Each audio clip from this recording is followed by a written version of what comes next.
In a quiet green forest, there lived a young crow. Crow was smart, fast, and very curious. But he had one big problem. He hated waiting. He faced food. He wanted it right now. If he wanted to fly, he flew before thinking. If something took time, he got angry. The older birds often warned him. "Good things take time," said the wise old owl. "Waiting makes you stronger," said the patient tortoise. A crow only laughed. "Why wait?" he said. "When I can act fast." One hot afternoon, Crow saw a farmer spreading fresh seeds on the ground. "Food," he shouted happily. But the farmer was still there walking nearby. The other birds waited on a branch, watching carefully.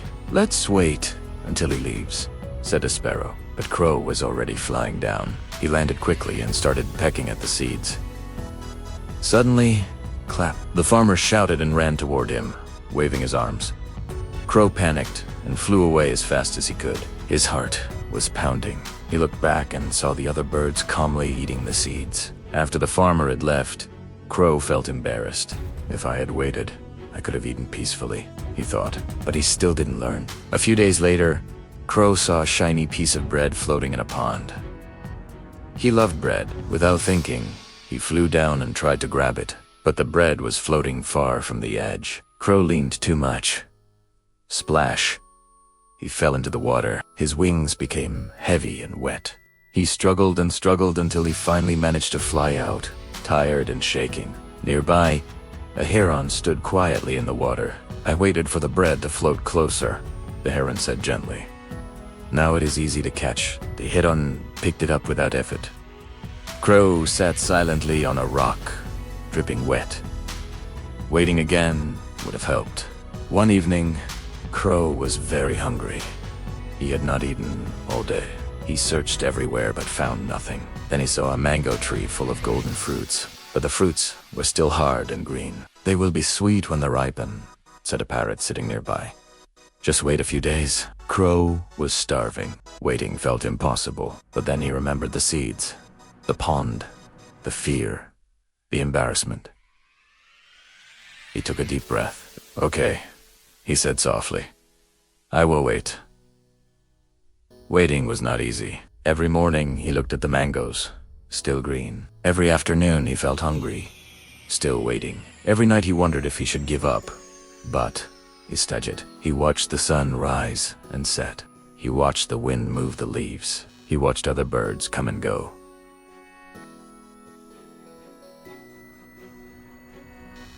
Slowly something changed inside him. He felt calmer, quieter, stronger. And then one morning, the air smelled sweet. The mangoes had turned bright yellow. Crow pecked one gently. Soft, juicy, sweet. It was the most delicious thing he had ever tasted. He ate slowly, peacefully, happily. No fear, no rush, no regret, just joy. From that day on, Crow was different. When he saw food, he watched first. When he wanted something, he waited. When life felt slow, other young birds asked him, "How did you become so wise?" Crow smiled and said, "I learned that waiting is not losing time, but gaining something much more valuable." The crow's transformation didn't just change his diet, it changed his entire sovereign standing in the forest. You see, when you stop being a slave to your now, you start becoming a master of your next. The other birds began to notice that this crow, who used to be a frantic blur of feathers and noise, had developed a certain high-status silence. He wasn't rushing for every crumb anymore. He was unavailable to the trivial competitions of the flock. But then came the ultimate test of the Sovereign League. A season arrived that the forest hadn't seen in generations. The rains, which usually fed the streams and plumped the fruits, simply decided not to show up. This was the drought of opportunity. The green forest began to turn a sickly, brittle brown. The soft soil became barren perfection, hard as iron and dry as bone. The birds who relied on easy loam and instant food began to panic. They flew in frantic circles, burning their energy, paying a massive empathy tax to their own fear. This is where the crow remembered the power of the stone and the architecture of the weight. while the others were exhausting themselves, looking for what was no longer there. The crow sat on his branch and practiced sovereign observation. He noticed something that no one else did. In the deepest part of the forest, there was a field of heavy, gray rocks, cursed land that all the other birds avoided because it looked useless. The crow remembered the lesson of the mangoes. He knew that Allah is always the best planner, and he never leaves a landscape completely empty. He flew down to the rocky field. The heat coming off the stones was intense, but as he hopped between the boulders, Enoti said the sovereign leak in action. Beneath the largest rock, tucked away in a deep, dark crevice, a tiny spring of water was still bubbling. The rock had acted as a shield, protecting this small treasury from the sun's thieving rays. But there was a problem. The water was deep inside a narrow, stone-walled hole. His beak couldn't reach it. He was thirsty. His throat felt like it was filled with sand, and the impatience of his youth tried to claw its way back. He wanted to scream at the stone, to fight it, to break his wings against it. But he stopped. He took a sovereign breath. He looked around and saw a pile of small, smooth pebbles. A lazy dreamer like Amir would have looked at those pebbles and seen trash. A time waster like Steve would have promised to move them tomorrow. But the crow had the architecture of the doer. He picked up a pebble and dropped it into the hole. Plink. The water level rose a fraction of a millimeter. This was the price of access. It was tedious. It was slow. It was the stone-by-stone discipline that builds empires. He dropped another, and another. His muscles ached, and the other birds flew over, mocking him. "What are you doing, crow? Playing with stones while the forest dies. Just give up." But the crow didn't even look up. He was unavailable to their trivial noise. He knew that a leaking vessel can still fill a pool if it has enough time and enough stones. After hours of work, the water finally reached the brim. He drank. It was the coldest, sweetest, most sovereign water he had ever tasted. He didn't just survive the drought. He mastered Italiano. He had turned the cursed stones into his divine well. When the rains finally returned, the crow was no longer just a bird. He was the sovereign mentor of the forest. He taught the young ones that your rocks are not there to stop you. They are there to hold the water. He taught them that your leak is not a flaw. It is the path to the flowers. He proved that the person who can wait for the mango to ripen is the same person who can build a well out of stones. So, as we look at your own drought, ask yourself, are you flying in circles, screaming at the sun? Or are you picking up your first pebble? The architecture of your destiny is being built right now, in the silence of your struggle. Don't curse the stone. Don't hate the weight. The sovereign clock is striking. The divine planner has set the stage. The only question left is, will you drop the pebble? If this second chapter of our odyssey has strengthened your sovereign resolve, then let the world know. Hit that like button to anchor your discipline. Share this with someone who's currently dying of thirst next to a well of stones. Subscribe to remain unyielding in the face of the drought. Leave a comment with the word pebble to show that you've started the work. We often look at the challenges in our lives, the stones on our path, and we wish they would just disappear. We pray for an easier journey, for the water to be at the surface, for the fruit to be instantly ripe. But what if those very stones are not obstacles, but the building blocks of our greatness? Think of a crow, desperate with thirst, staring into a pitcher with water just out of reach. Frantic at first, it could have given up. But instead, it found a new way. It began dropping pebbles into the pitcher, one by one. Slowly, methodically, the water level rose. The drought, the challenge, didn't come to defeat the crow. It came to make it resourceful, to teach it patience and focus. The thirst was its motivation, and the stones became its tools. You might be looking at your own pitcher right now. Maybe it's a business that feels like it's growing one tiny pebble at a time. Maybe it's a relationship that requires immense patience, or a skill that's still new and unrefined. You scroll through social media and see others who seem to have it all. The instant success, the easy wins, and you feel like you're falling behind. But you're forgetting a fundamental law of nature. Things that grow fast often wither just as quickly. They have no deep roots, no strong foundation built, pebble by pebble. When a real storm comes, they're the first to fall. But you're not just surviving. You're building an infrastructure. You're building a fortress. Imagine a master clockmaker. He doesn't rush his work. Each tiny gear, each spring, is placed with precision and care. He knows that every small, seemingly insignificant movement contributes to the perfect telling of time. Each pebble you drop into your pitcher is like one of those gears. It's a deposit into your future, a step toward your legacy. By choosing the slow, deliberate path, you're not falling behind. You're building something that will last. This is the shift in perspective you need. Your challenges are not random. They are designed with a purpose. The unripe fruit teaches you the value of a golden harvest. The deep well forces you to become a master of the tools you've been given. Every struggle is a lesson in disguise, shaping you, strengthening you, preparing you for what's to come. Think of a farmer who plants a seed. He doesn't dig it up every day to see if it's growing. He trusts the process. He waters the soil. He protects the seedling.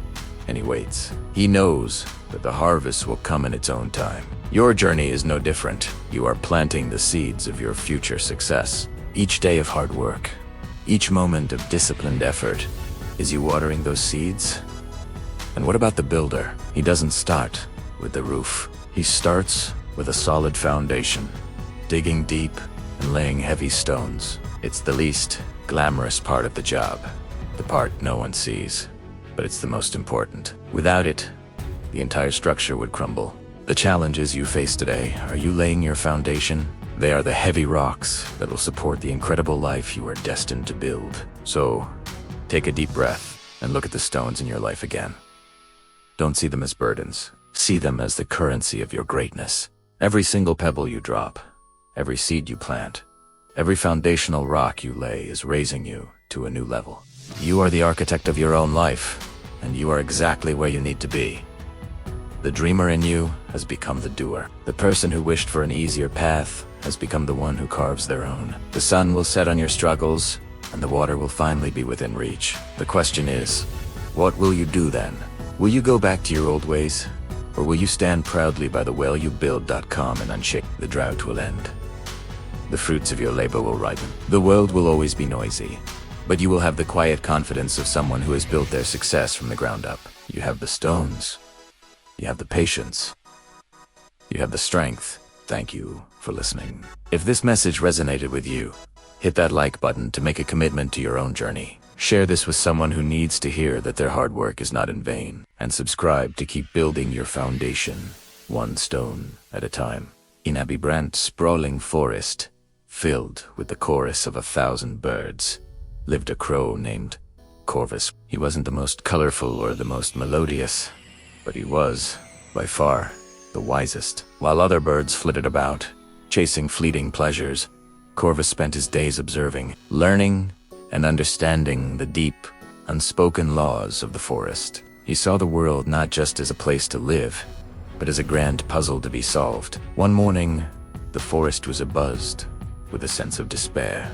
A long, harsh drought had settled over the land. The rivers had shrunk to mere trickles, and the once lush berry bushes were now barren and brittle.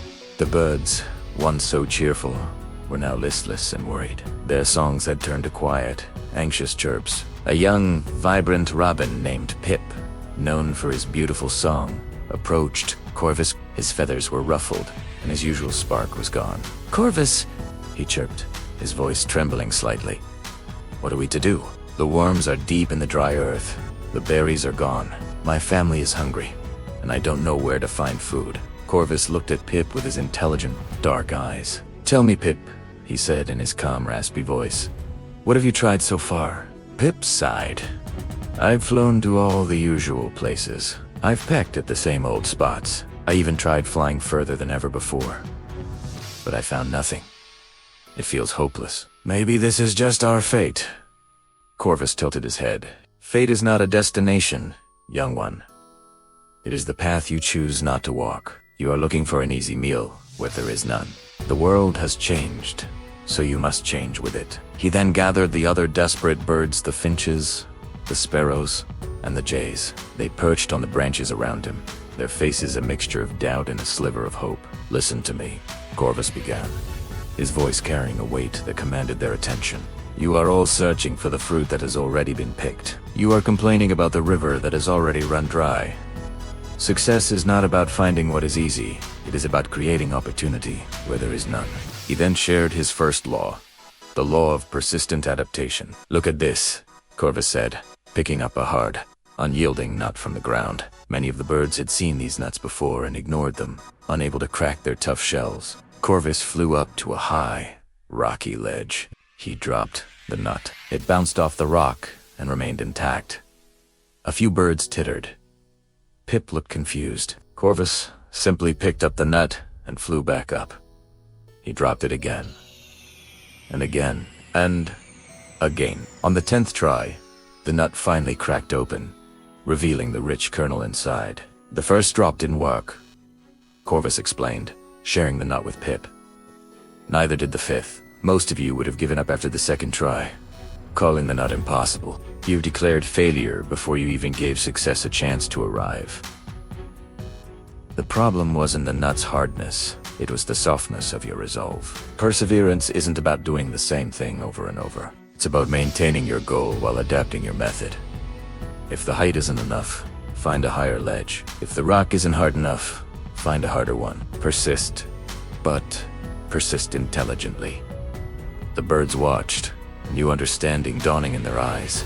They had been so focused on the lack of their usual food that they had unconsidered new possibilities. Next, Corvus led them to a tall, old clay water jug, left by some humans near the edge of the forest. The water level inside was too low for any of the birds to reach with their beaks. "Here is our next challenge," Corvus announced. "Water. We all need it, but we cannot reach it." "What do we do?" A flashy blue jay named Jaden scoffed. "It's impossible. Corvus, we don't have long necks like the storks. We should fly on and look for a puddle somewhere else." Corvus ignored the complaint and addressed the group. "This brings me to the second law, the law of incremental progress. Great results do not come from one great action, but from many small ones." He then picked up a small pebble in his beak and dropped it into the jug. Plink. The water level rose by a minuscule amount, almost invisible. He flew off, found another pebble, and dropped it in. Plink, and another plink. Pip, remembering the lesson with the nut, was the first to join in. He found a pebble and dropped it into the jug. Soon, the other robins and sparrows followed suit. Even the doubtful Jaden, seeing the collective effort, reluctantly joined in. 1 pebble did almost nothing. 10 pebbles made a small difference, but after hundreds of tiny pebbles were dropped into the jug, the water level had risen all the way to the top. The birds drank deeply, their thirsts quenched for the first time in days. They chirped with joy and relief.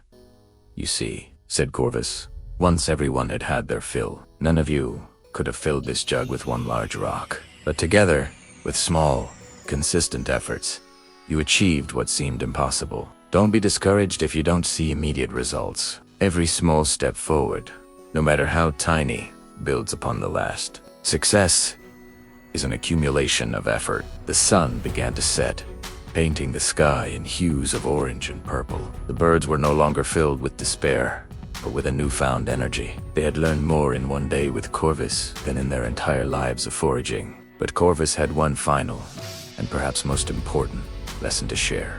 He called it the law of shared altitude. "Tonight, you have food and you have water," he said, his voice softer now. "But your greatest resource is not the nut or the water. It is each other. Look around you." The birds looked at one another.